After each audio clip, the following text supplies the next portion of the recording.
And car ఇలా అయిపోయింది. సరికి నా చెయ్యి మొత్తం ఇట్లా రివర్స్ పడిపోయింది. దానికి సపోర్ట్ లేకపోతే నేను కూర్చోలేకపోతున్నా. లెగ్ బ్లీడింగ్ అవుతుంది. లెగ్ అయితే సెన్సే వెళ్ళిపోయింది. మొత్తం పర్మనెంట్ సెన్స్ వెళ్ళిపోయింది. సో గాయ్స్, మీకు ముందు వీడియోలో చెప్పాను కదా అసలు ఏం జరిగింది, ఎలా జరిగింది, ఎవరి వల్ల జరిగిందో అని.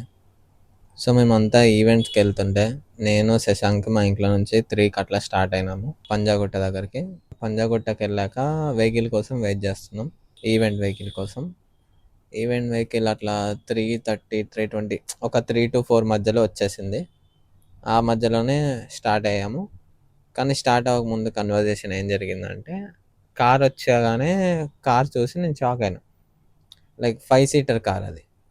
మేమేమో 9 మెంబర్స్ ఉన్నాం. అండ్ వన్ మోర్ థింగ్ ఏంటంటే, నేను ఎక్కువ మాట్లాడలేను. ఎక్కువ మాట్లాడినానికి ఏం చేస్తుంది, పెమీలా అని ఉంటుంది, తను కోఆర్డినేటర్. తను ధమ్కి ఇస్తుంది, లైక్ నీకు ఈవెంట్స్ ఇయ్యా, నీకు పని రాకుండా చేస్తా, అది ఇది అని. లైక్ నువ్వేమైనా మాట్లాడితే నేను అలా చేస్తా అని బెదిరిస్తూ ఉంటుంది. అయితే ఇంకా సరేలే అని కార్ ఎక్కమన్నప్పుడు ఎక్కాము. మేము డిక్కీలో కూర్చున్నాము. ఫస్ట్ 3 మెంబర్స్ బాయ్స్, ఒక గర్ల్. డిక్కీలో కూర్చున్నప్పుడు నేను క్వశ్చన్ వేసా, ఏంటన్నా ఇది ఇంత ఇరుకు ఉంది, అసలు 9 మెంబర్స్ ఎట్లా పడతామన్నా, అసలు అవ్వదు కదా ఇంత చిన్నగా ఉంది అని అంటే, దగ్గరే ప్రమోద్ వెళ్ళిపోవచ్చు అని అన్నారు.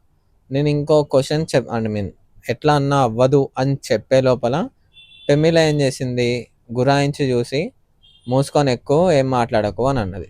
ఇంకా ఏం మాట్లాడలేక సైలెంట్గా ఎక్కేసా. ఇప్పుడు మనకు ఫ్రంట్ ముందర డ్రైవర్ రాహుల్ ఉన్నాడు కదా, ఆయననే manager, event head. Driver Rahul ఏమో డ్రైవింగ్ చేస్తున్నాడు. డ్రైవర్ రాహుల్ పక్కన ఇంకో రాహుల్ కూర్చున్నాడు, ఆయన డాన్సర్. సో మీకు ఇక్కడ కన్ఫ్యూజన్ అవ్వకూడదు కాబట్టి ఇక్కడ నేను డ్రైవర్ రాహుల్ బాయ్ అని మెన్షన్ చేస్తా. రాహుల్ బాయ్ ఏమో మనకి డాన్సర్, డ్రైవర్ రాహుల్ ఏమో మనకి మేనేజర్ ప్లస్ డ్రైవింగ్ చేస్తున్నారు. సో ఫస్ట్ ఏం చేశారు, ముందర సీట్లో రాహుల్ బాయ్, డ్రైవర్ రాహుల్ కూర్చున్నారు. మేము వెనకాల డిక్కీలో నేను, శశాంక్, శుభమ్, ఇంకొక దీది కూర్చున్నారు. నలుగురం మేము డిక్కీలో కూర్చున్నాం. అండ్ మీకు ఇంకోటి ఏంటంటే, మన కారు మామూలుగా ఒకవేళ డిక్కీ కాకపోయి ఉంటే మీకు బ్యాక్ డోర్ ఓపెన్ చేసుకొని మీకు బయటికి వచ్చే ఆప్షన్ ఉంటుంది. కానీ అక్కడ మీకు ఆప్షన్ లేదు, ఎందుకంటే అది డిక్కీ కాబట్టి. మీకు కెపాసిటీ 5 మెంబర్స్, అలాంటిది 9 మెంబర్స్ని ఇరికిచ్చారు. సో మాకు లోపల నుంచి ఆప్షన్ లేదు. సో ఇంకా ఎట్లా అట్లా అడ్జస్ట్ అయిపోయి సైలెంట్గా కూర్చొని స్టార్ట్ అయిపోయినాం.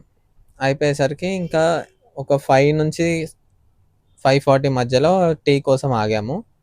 ఖమ్మం దగ్గరలో, ఆల్మోస్ట్ వెళ్ళిపోయే దగ్గరలో ఆగాము. మేమంతా 8 మెంబర్స్ దిగాము. డ్రైవర్ రాహుల్ ఒకటి దిగలేదు, నా స్లీప్ వేసిండు, పడుకున్నాడు కార్లో. మేమంతా బయటకు వచ్చి టీ తాగుతున్నాము. కొంతమంది వాటర్ తాగుతున్నారు, కొంతమంది నార్మల్ బయట అటు ఇటు తిరుగుతున్నారు కార్లో కూర్చొని. టీ తాగాము. ఇంకా మేము స్టార్ట్ అయ్యే టైం వచ్చింది. అప్పుడు రాహుల్ అన్న పడుకొని ఉన్నాడు. సో నిద్ర మధ్య ఉంటుంది కాబట్టి నేను ఇంకో దీది ఏమన్నాము, ఇప్పుడే ఎందుకు స్టార్ట్ అవ్వడం, ఇంకొద్దిసేపు ఆగి స్టార్ట్ అవ్వచ్చు కదా అని పెమీలాతో అంటే, పెమీలా ఏమన్నది, మూసుకొని కూర్చోలేవా నువ్వు, ఎందుకు కొర్రుతా ఉంటావు, మూసుకొని ఉండు, అక్కడ పోయినాక కావాలంటే రెస్ట్ గిస్ట్ అక్కడ చూసుకుందో అన్నట్టు బెదిరిచ్చేసింది. ఇంకా వెనకాల కూర్చొని బ్యాక్ పెయిన్ వచ్చింది కాబట్టి రాహుల్ బాయ్ ఇప్పుడు వెనకాల కూర్చున్నారు. సో ఇంకా రాహుల్ బాయ్ వెనకాల వచ్చారు కదా అని నేనేం చేసా, ముందరికి వెళ్ళాను, ఫ్రంట్ సీట్ దగ్గరికి. ముందరికి వెళ్ళినప్పుడు ఏమైంది, పెమిలా వచ్చింది. ఎందుకు ముందరికి వచ్చినావు అని అడిగింది. ఎందుకు వచ్చానంటే నేను చెప్పాను, ఇది బ్యాక్ పెయిన్ వస్తుంది, ఇది వెనకాల బెండ్ అయి కూర్చున్నా కదా అని అన్నా. అంటే ఏమన్నది, మాకు వస్తుంది, నీకు ఒక్కడికైనా వచ్చేది, నాటకాలు ఆడుతున్నావు, పోయి వెనకాల కూర్చోని అన్నది. ఆమె ఏమన్నా కూడా పడాలి అన్న టైప్లో అయిపోయింది నాది. చాలా రూడ్గా బిహేవ్ చేస్తుంది. సో ఇంకా ఎందుకు వచ్చిందిలే అని పోయి వెనకాల పోయి కూర్చున్నా గమ్మున. సో ఇప్పుడు మేము వెనకాల కూర్చుంది ఏంటంటే, ఫస్ట్ టైం చెప్పా ముగ్గురం అబ్బాయిలు ఒక దీది అని అన్నా కదా, ఇప్పుడు దీది వాళ్ళు ముందరికి వెళ్ళిపోయినారు. ఇప్పుడు కూర్చున్న వాళ్ళు ఎవరు, నలుగురు అబ్బాయిలు, రాహుల్ బాయ్, శుభం, శశాంక్, నేను. ఈ నలుగురం ఎవరైతే ఉన్నామో డిక్కీలో కూర్చున్నాం. ఇంకా మేము ఆ టీ పాయింట్ దగ్గర నుంచి స్టార్ట్ అయిపోయినాం.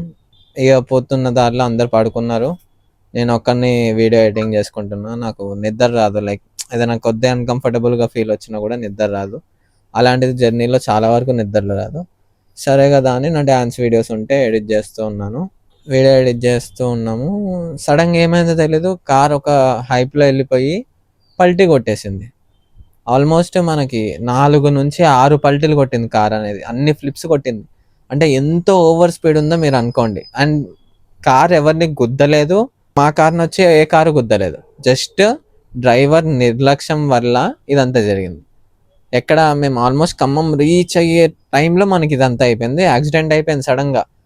కార్ బోల్తా కొట్టి కింద పడిపోయి ఉంది. పడిపోగానే నా ఫోన్ నుంచి ఎమర్జెన్సీ కాల్ ఆటోమేటిక్గా వెళ్ళిపోయింది.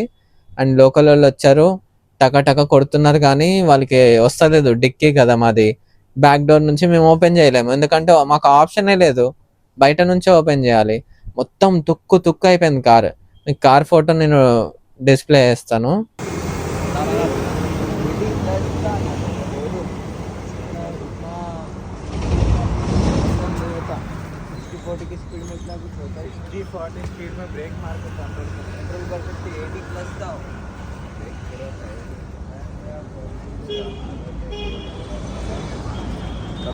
అండ్ కార్ ఇలా అయిపోయింది, మొత్తం ఇలా పడుకొని కార్ బోల్తా రివర్స్లో ఉంది. సడన్గా నేను శశాంక్ అరుస్తున్నాం, ప్యానిక్ అవ్వకండి, ఎవరు మూవ్ అవ్వకండి, డోంట్ మూవ్ అని చాలా అరుస్తున్నాం. ఎందుకంటే నా లెగ్ పైన రాహుల్ భాయ్, శశాంక్ పడిపోయారు, నా హ్యాండ్ పైన శుభం పడిపోయినారు. మెల్లగా నాకు సెన్స్ కోల్పోవడం స్టార్ట్ అయిపోయింది లెగ్. అరే ఇక ప్యానిక్ అయితే లేనిపోని టెన్షన్ స్టార్ట్ అవుతుందని ఆ సిచ్యువేషన్లో అయితే ప్యానిక్ అవ్వలేదు, చాలా వరకు డేర్గా ఉన్నాము. అండ్ ఫస్ట్ రాహుల్ భాయ్ని తీశారు. రాహుల్ భాయ్ని తీసేసరికి నోరు మొత్తం బ్లడ్ ఉంది. తర్వాత శశాంక్ని తీశారు, తర్వాత శుభంని బయటికి తీశారు, లాస్ట్లో నన్ను తీశారు. తీసిన వెంటనే నన్ను నరువు పైన కూర్చోబెట్టారు. లైక్ కన్స్ట్రక్షన్ అవుతుంది కదా, ఆ టైంలో మనకు ఒక బేస్ వేస్తారు కదా, దానిపైన కూర్చోబెట్టారు. కూర్చోబెట్టేసరికి నా చెయ్యి మొత్తం ఇట్లా రివర్స్ పడిపోయింది. నా హ్యాండ్కి సపోర్ట్ లేకపోతే నేను కూర్చోలేకపోతున్నా. ఒక చేత్తో ఈ హ్యాండ్ ఇట్లా పట్టుకున్నాను, నాకు ఈ చెయ్యి అంతా ఇదంతా బ్లీడింగ్ అవుతుంది, లెగ్ బ్లీడింగ్ అవుతుంది. లెగ్ అయితే సెన్సే వెళ్ళిపోయింది, మొత్తం పర్మనెంట్ సెన్స్ వెళ్ళిపోయింది. ఇంకా